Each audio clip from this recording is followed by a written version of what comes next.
Les bateaux de plaisance ne sont plus réservés à une élite. Aujourd'hui, les embarcations sont de plus en plus petites et abordables. Mais il y a un inconvénient, le manque de place dans les ports. Il a donc fallu réfléchir aux moyens de ranger ces bateaux à sec, sans pour autant défigurer le littoral. Voyez le reportage dans le département de l'Hérault, signé Arnaud Lapère et Aude Rouault.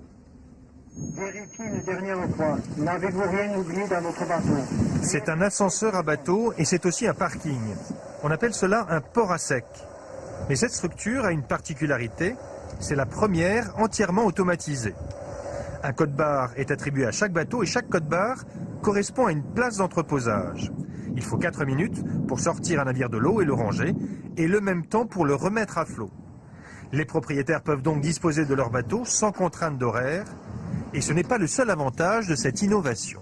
Concernant l'entretien du bateau, les avantages, c'est surtout que le sel, les coquillages, algues marines, tout ça n'adhère pas sur le bateau comme il est rentré tous les jours, et qu'au niveau de l'entretien, eh bien, il n'y en a quasiment pas. Ce port à sec équipe un chenal préexistant qui relie l'étang de Thau à la mer. La structure sert à stocker les bateaux avec une occupation de l'espace optimisée. Elle peut être démontée si nécessaire.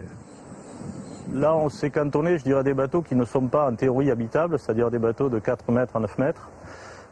Donc on va accueillir ce type de bateau qui va libérer des places à flot et donc créer de l'espace à flot disponible pour des voiliers, par exemple, ou des bateaux habitables plus gros. Car dans tous les ports de plaisance, il y a pénurie de place. Alors ici, au Cap d'Agde, on expérimente d'autres solutions. Ces pontons, perpendiculaires les uns aux autres, se déplacent. On augmente ou on réduit ainsi la taille du chenal entre chaque rangée de bateaux. L'espace libéré permet alors au navire de manœuvrer pour rejoindre ou quitter le quai. Le but est de gagner de la place et de pouvoir faire des installations qui soient transparentes, éventuellement réversibles, sans avoir de gros impacts sur l'environnement. Et on a gagné combien de place sur ce type de ponton? Alors je dirais en termes de pourcentage, environ 30%. Ces technologies répondent à un enjeu, augmenter la capacité d'accueil dans les ports existants ou à terre, sans construire de nouvelles structures lourdes, susceptibles de dénaturer le littoral.